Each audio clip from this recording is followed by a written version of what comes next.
welcome once again to Kepedo channel.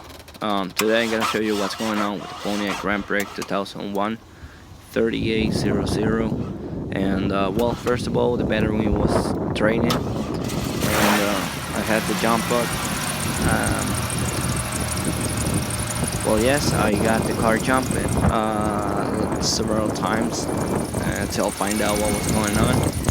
So I started by checking the battery and checking the coils after that, and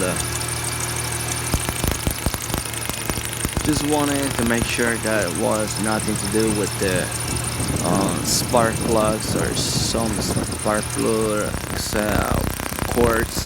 So I checked from 1 to cylinder 6 cords, and every one was sparking. So I decided to check what was going on with the coils, each of them, and I noted there was some kind of rust from the contacts, and I decided to clean it my own. So yes, so I scrape it because I had no sandpaper, so you can just to make sure that it could be possible to make contact to each other, you know.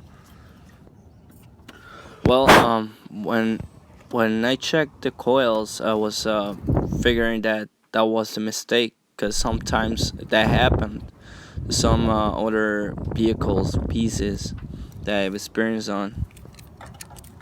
So I started by putting them back, all of them, and thinking that probably my problem was solved, but it didn't work. So everything was the same right way, and the next day I decided to jump it again and start it.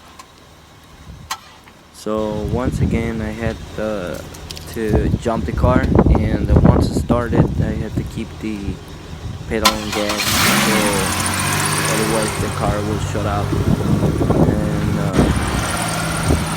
it will drain the battery at that time. And after that I bought this scanner. It's called dash command, and I connected it underneath the dashboard to check some codes and figure out what was going on. So, and yes, because the battery was draining often, so I couldn't retain the power on the vehicle. So once it was placed and connected, I looked for the app because I had to download it, and you need Wi-Fi, by the way, to see what's going on with your car, because sometimes your data it does not runs it properly. So what I did, I went back to the app from that one, and you need to recognize the vehicle, and you gotta wait until it get connected. So, and by that time I was getting concerned because I couldn't get the exact detecting issues. So once I got to recognize it by the application, I had to look for the diagnostics. So I thought that the car needed the codes and the oxygen sensors, which I bought them, but I'll decide to check on it later. The upstream sensor right here, and the downstream sensor is over there. So I gotta replace both upstream and downstream because this vehicle is giving me issues. So that's the first thing that I believe it is. So I'm down. So when I checked the car below, I didn't thought the car needed them. I would like to tell you what's going on with the car right now. I thought it was probably the catalytic converter, or use the L2 sensors, which is the most common problem that it makes that, because I was the power was getting drained, and I had to charge the battery or get a jump on it so I can start it. What we're gonna do, my battery now is charging right there. So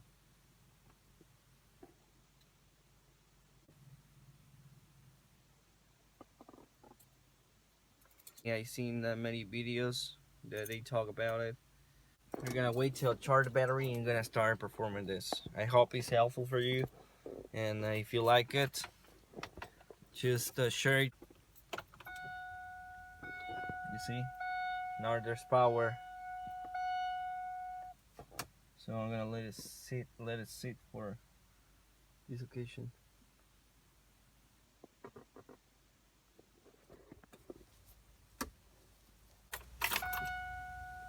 Again. Alright. The lock shuts its own. This is on. Track off. But I'm just gonna see if something here was on. Trunk. So for this, you need this voltmeter to check over there the battery. For this occasion, I have the security blinking, which indicates to me that there's an electrical issue, which is known for us as parastatic drain power. We're gonna start with this voltmeter.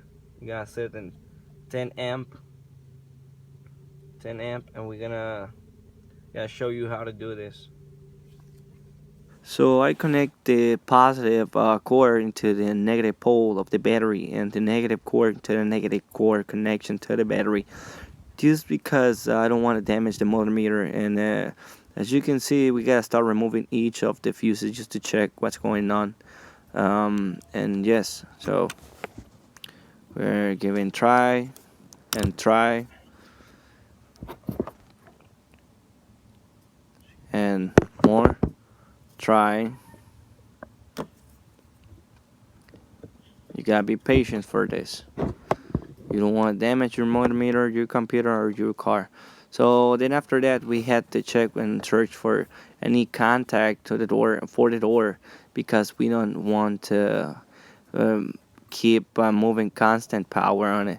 So before open the door or do something else, I had to disconnect, and I connect it back on, because I wanted to keep the same range of power, which was really high, as you see.